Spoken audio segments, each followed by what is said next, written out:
ekonomisnya 5 tahun dan nilai residunya ditaksir 8 juta. Apa saja yang diketahui? Yang diketahui adalah harga perolehan. Harga perolehan itu harga dia belinya 32 juta. Lalu NS-nya itu nilai residu. Nilai residunya itu 8 juta. UE-nya itu umur ekonomis. Nah, umur ekonomisnya ini 5 tahun.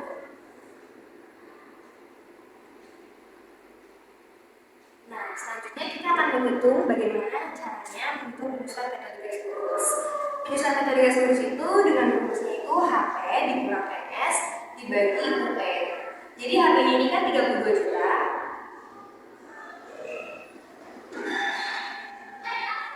Dikurang dengan NS-nya 8 juta. Dibagi UE-nya 5. Jadi hasilnya 24 juta dibagi 5. Hasilnya 4 juta 800. Jadi kesimpulannya di sini setiap tahunnya penyusutannya di kendaraan itu sebesar 4 juta 800. Selanjutnya kita akan membuat kartu penyusutannya. Kartu penyusutannya ini kita ada terdiri dari 4 kolom. Kolom pertama tahun ke, kolom kedua beban penyusutan, yang ketiga akumulasi penyusutan, yang terakhir nilai buku. Pertama-tama kita isi dulu tahun ke nolnya itu dengan nilai bukunya 32 juta. 32 juta itu dapat dari harga perolehan kendaraan yang tadi. Nah, tahun pertama sudah adanya penyusutan, jadinya kita tulis beban penyusutannya itu 4.800.000 sama yang kayak tadi hasilnya ini. Lalu akumulasi penyusutannya itu ditulis juga 4.800.000. Nilai bukunya 27.200.000. Dari mana? Dari 32 juta dikurangi dengan 4.800. Nah, untuk tahun keduanya, karena dia metode garis lurus, maka setiap tahunnya sama besar penyusutannya, yaitu 4.800.000. Di sini untuk akumulasi penyusutannya 9.600.000 dapat dari 4.800 ditambah 4.800 hasilnya 9.600.000. Terus nilai bukunya 32 juta dikurangi 9.600 hasilnya 22.400.000. Sampai seterusnya tahun ketiga, tahun keempat, tahun kelima sama, maka nantinya dia akan ada hasilnya nilai hasilnya 8 juta. Ini berarti nilai sisa bukunya senilai 8 juta di tahun kelima. Nah, untuk itu kita juga perlu mencatat bagaimana penyusutannya.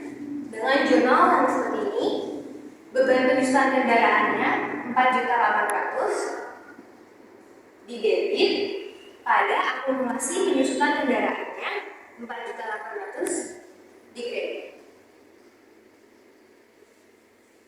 Nah, dari sini sama kesimpulannya bahwa metode garis lurus setiap tahunnya beban penyusutannya sama besarnya.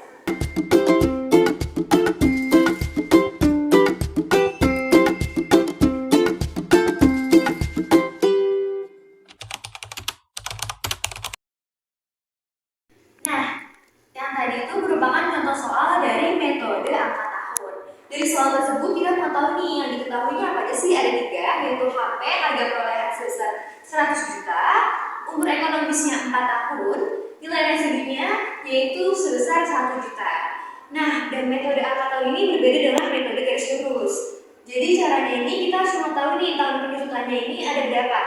Kan karena umur ekonomisnya 4 tahun, maka tahun penyusutannya itu kita hitung mundur dari belakang. Jadi tahun 4, tahun ketiga, tahun kedua, tahun ke-1, maka ditambah semuanya menjadi hasilnya 10.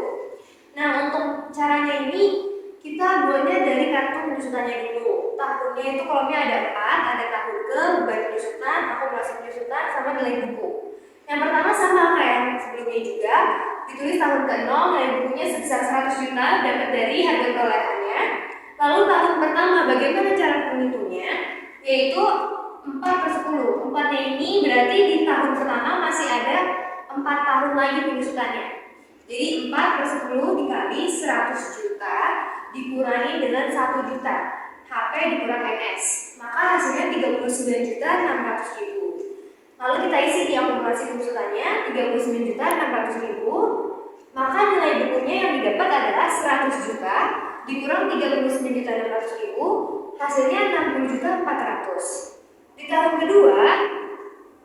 kedua berarti sisanya dia 3 tahun lagi. Kenapa? Karena berkurang di tahun pertama. Jadinya tahun kedua 3/10 dikali 99 juta sama dengan 29.700.000. Maka kita isi nih akumulasi penyusutannya dari jadinya 69.300.000 itu dapat dari 39.600 ditambah 29.700.000. Untuk nilai bukunya sama, yaitu 100 juta dikurangi dengan 69.300, maka hasilnya 30.700.000. Untuk tahun selanjutnya sama sampai tahun keempat, maka kalau tahun keempat berarti sisanya hanya 1 tahun. Nah, selanjutnya kalau sudah membuat kartu penyusutan, maka kita harus juga mencatat penjurnalannya. Penjurnalannya ini beban penyusutan pada akumulasi penyusutan. Jadi beban penyusutannya di debit sebesar 39.600 itu tahun pertama, pada akumulasi penyusutan di kredit 39.600. Nah, di tahun kedua kita melihatnya dari kolom beban penyusutan. Itu kan 29.700.000, kita ambil dari yang di sini. Tahun keduanya dia di beban penyusutan hasilnya 29.700. Maka sampai tahun keempat sama. Kenapa di sini ada 4 jurnal? Karena umur ekonomisnya selama 4 tahun dan nominalnya berbeda-beda, beda dengan metode garis lurus.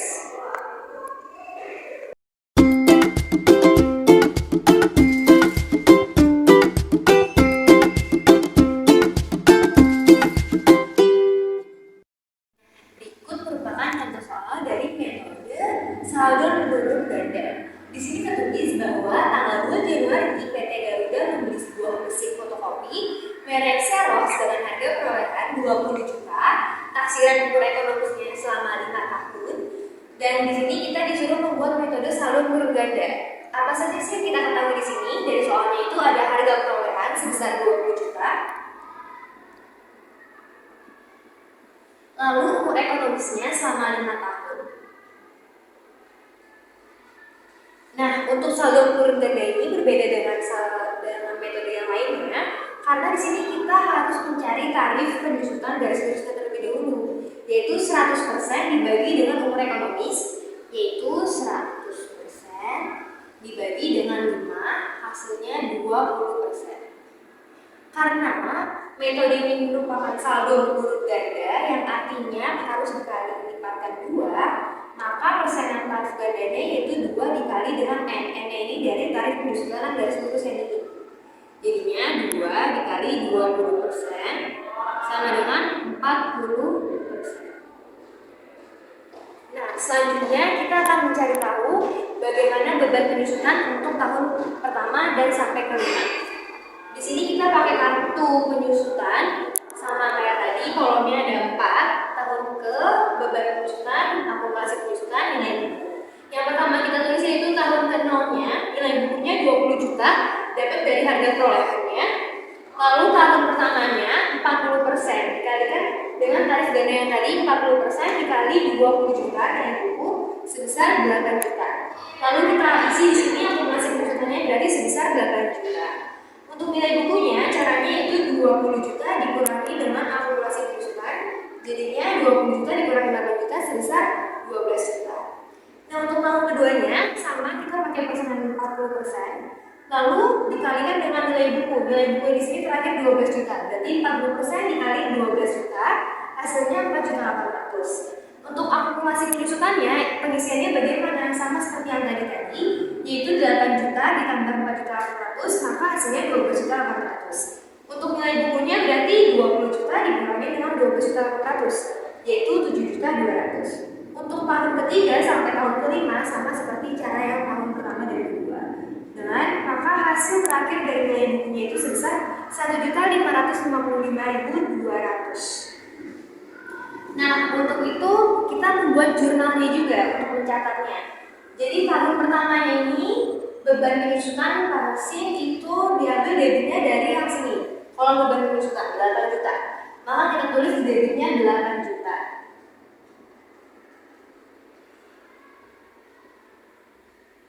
Kreditnya juga 8 juta. Ini tahun pertama. Karena di sini dia ada 5 tahun dan setiap penyusutannya itu berbeda-beda nominalnya, maka kita membuat jurnalnya sampai 5 jurnal. Ini kan baru 1 jurnal. yang kedua jurnal keduanya ini, tahun kedua kita lihat saja dari kolom beban penyusunan tahun kedua, yaitu 4.800. 4.800.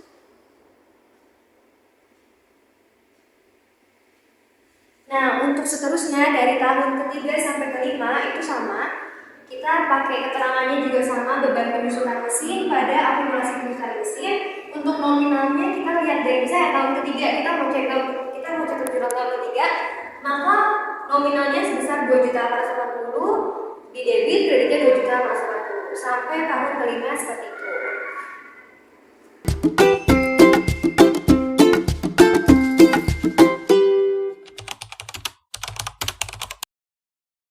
Nah, untuk soal yang ini merupakan soal dari depresi. Apa saja sih yang diketahui dari soal yang sebelumnya tadi? Yaitu kita ketahui adalah harga perolehannya sebesar 80 miliar.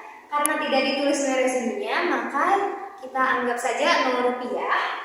Lalu total unitnya itu yaitu kandungan biji besinya itu sebesar 4 juta ton. Maka kita mencari penyusutannya terlebih dahulu. Penyusutannya itu HP dikurangi NS dibagi dengan total unitnya. 80 miliar dikurangi 0 rupiah dibagi dengan 4 juta, maka hasilnya 20.000 per ton.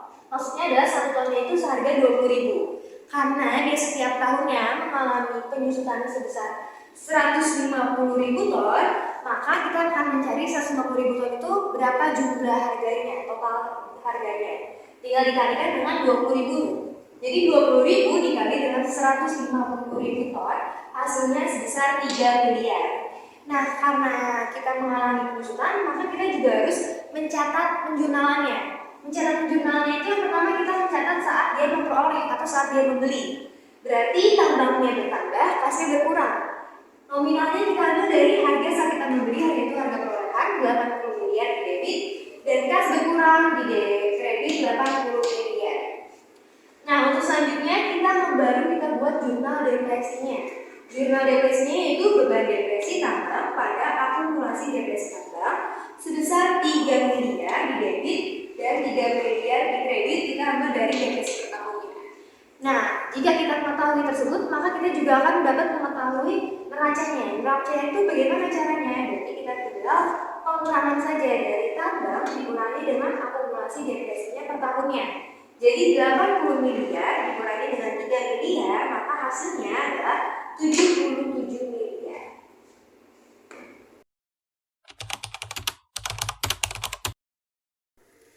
Nah, di soal ini sama soalnya ini yaitu tentang goodwill.